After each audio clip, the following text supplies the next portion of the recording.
वृषभ रूपधारी अरिष्ट असुर, धेनुक और प्रलंब आदि का वध, गोवर्धन पर्वत धारण करना, कालिया नाग का दमन, दो विशाल वृक्षों का उखाड़ना, पूतना वध तथा सकट का उलट देना आदि अनेक लीलाएं हो जाने पर एक दिन नारद जी ने कंस को यशोदा और देवकी के गर्भ परिवर्तन से लेकर जैसा जैसा हुआ था वह सब वृतांत बारी बारी से सुना दिया।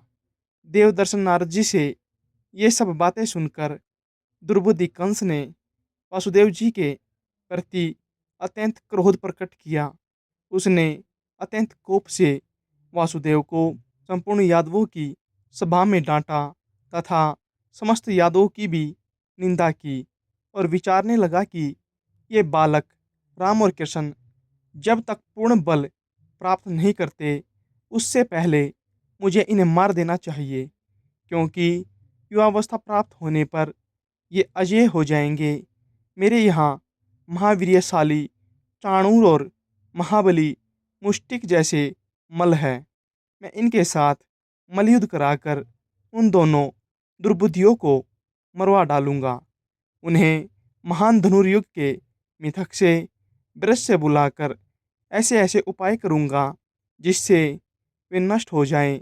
उन्हें लाने के लिए मैं स्वफलक के पुत्र यादव श्रेष्ठ सूरवीर अक्रूर को गोकुल भेजूंगा।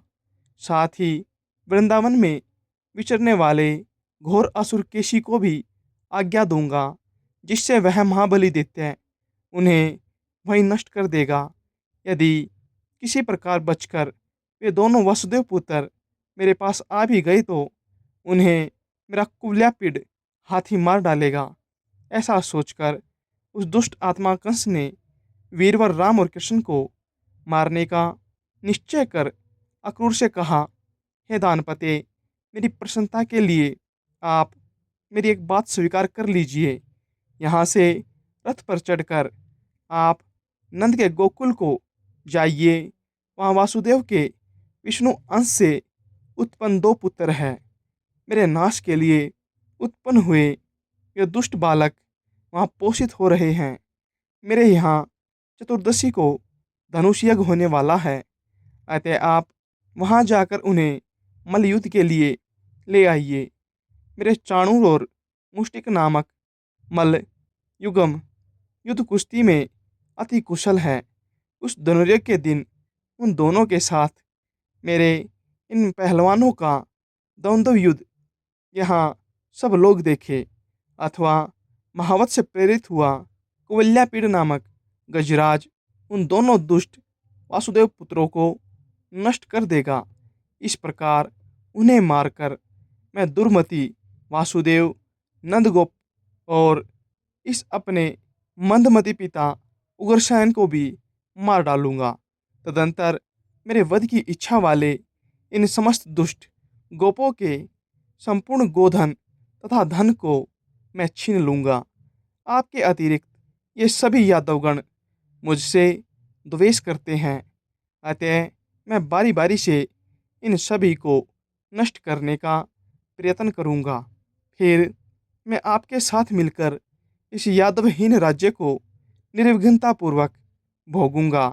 अतः मेरी प्रसन्नता के लिए आप शीघ्र ही जाइए। आप गोकुल में पहुंचकर गोपगणों से इस प्रकार कहे, जिससे वे महिष्य भैंस के घी और दही आदि उपहारों के सहित शीघ्र ही यहाँ आ जाए। कंस से ऐसी आज्ञा का महाभागवत अक्रूर जी कल मैं शीघ्र ही श्री कृष्ण को दिखूंगा। यह सोचकर अति प्रसन्न हुए माधव प्रिय अक्रूर जी कंस से आज्ञा लेकर एक अति सुंदर रथ पर चढ़े और मथुरा से बाहर निकल आए।